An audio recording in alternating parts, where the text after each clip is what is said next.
All right, hello everyone. My name is Jacob Pearson. I'm a marketing accounting dual major. I'm a senior here, and today I'm going to talk to you a little bit about some of my findings in my honors thesis. One of the reasons why I chose this topic, sponsorship activation, my advisor and I, we deliberated over a couple months trying to figure out what would be a good idea for me to research, something that I wasn't comfortable with.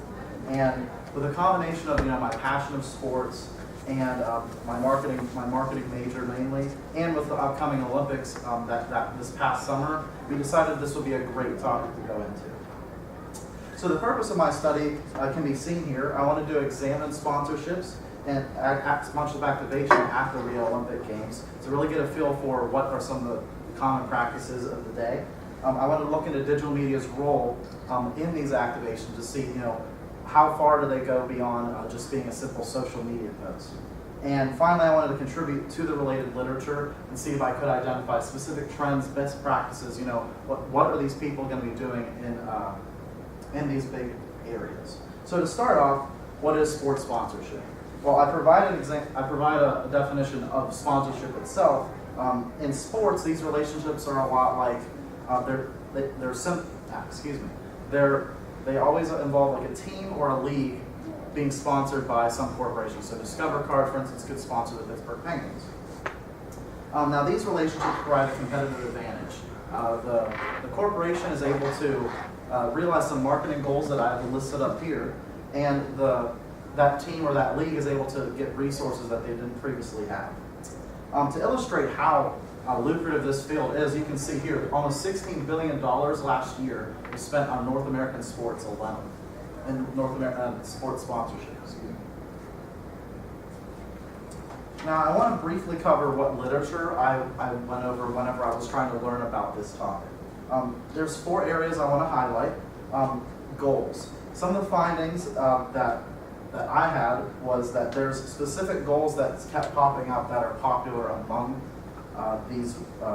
among sponsorships. And that included major goals included building brand image and adding to an overall customer experience and customer relationship. Effectiveness. Some of the findings with this show that there isn't one metric that's being used by this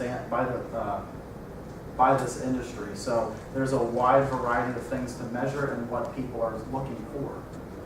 And 3, there's digital media, and findings show that even compared to the last 5 years, digital media has become it went from a small part of activations all the way up to being a major component of activating a sponsorship nowadays.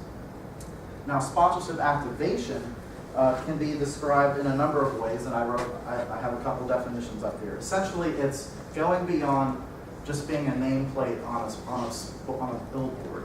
It's putting more money into the sponsorship that's already been established. This essentially brings the sponsorship to life.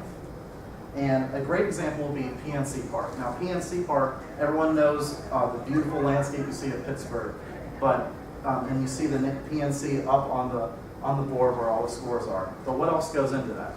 There's ATMs at the park, and they are involved with promotions, various giveaways that they have, and they also use it in their literature for their banks.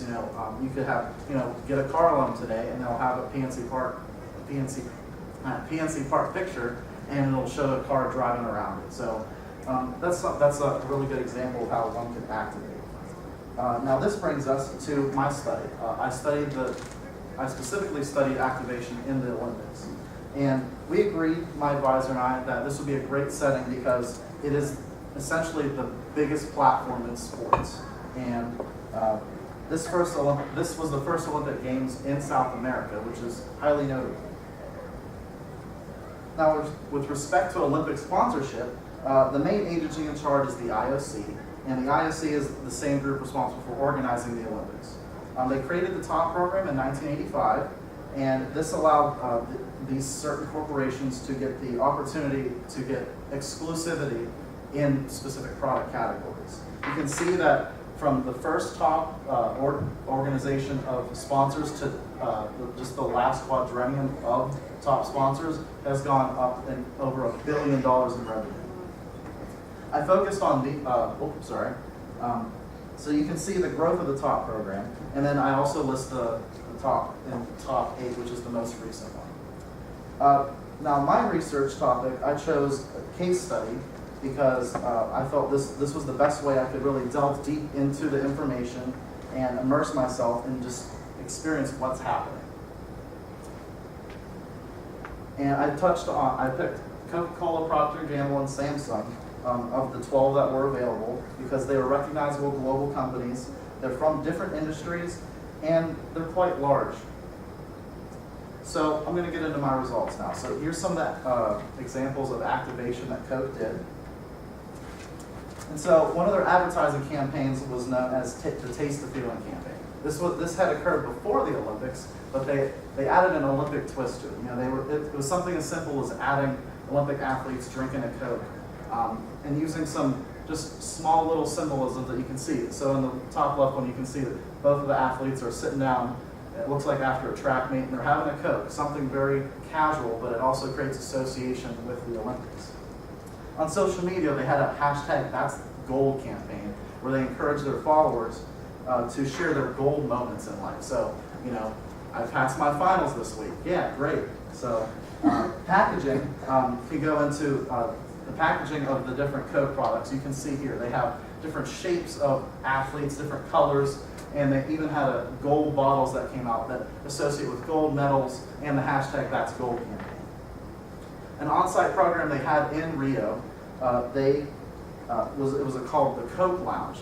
And this was a place for athletes and their families to relax and have a good time and celebrate their accomplishments for getting to the Rio Olympics. And finally, they had a community outreach program called the Coletiva Project. And you can see at the bottom right here that this lady was working, and other Brazilians were taught basic work skills that they previously would not have, so that they can move above and beyond, work up the ladder to eventually become more successful. Next, we have Procter & Gamble. These are the three main activations that they partook in. So their advertising campaign was a big one. It was the Thank You Mom campaign, and a lot of us may recognize it from this past summer. It essentially was several documentaries highlighting the struggles that athletes went through and that their moms pushed them through to get them to where they were that day. You can see on the left there was one which was a longer documentary which involved a young girl and her mother and how she was able to make it to the Olympics, and I believe she was a gymnast. An on-site program they had was the P&G Salon, and that you can see that in the top right-hand corner, and that was it was just a little place where people get their hair cut, you know, get facials, manicures. It was to make the athletes feel good, enjoy themselves, look nice, and you know, be confident in themselves. You know, they made it to the Olympics. They were able to go out in the town and have a good time. And then they had a social media campaign which was hashtag Moves Like No Other and hashtag Like a Girl. And those touched on breaking stereotypes of throwing like a girl, running like a girl. Simone Biles specifically, she talked about how she was able to win several medals like a girl. So. And finally we have Samsung coming up, and this is their advertising focused on being a sponsor of those who defy barriers. And they asked people to talk about online. They'd ask them to talk about what they were doing to, you know, break the numbers and, you know, accomplish great things. On social media, they had a Do What You Can't campaign, which asked people to actively engage and create videos and testimonies for their success. And then they also had new content where they were able to introduce virtual reality and various things in the Olympic program. And then finally, in my summaries, I learned a lot from this research. Sponsors were able to use mixed media campaigns. Coke was using television ads, print ads, and social media.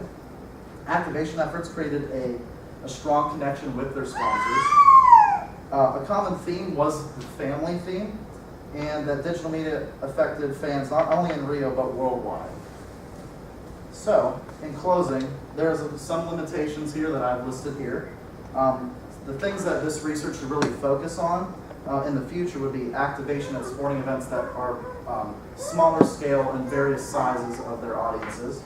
They should look at effectiveness and how to measure it, specifically activation with digital media. And they should also use other research methodologies to get more information, just to get, as Molly Watterson mentioned earlier, just to get a better picture of the whole event and how activation is working at this place. Does anyone have any questions?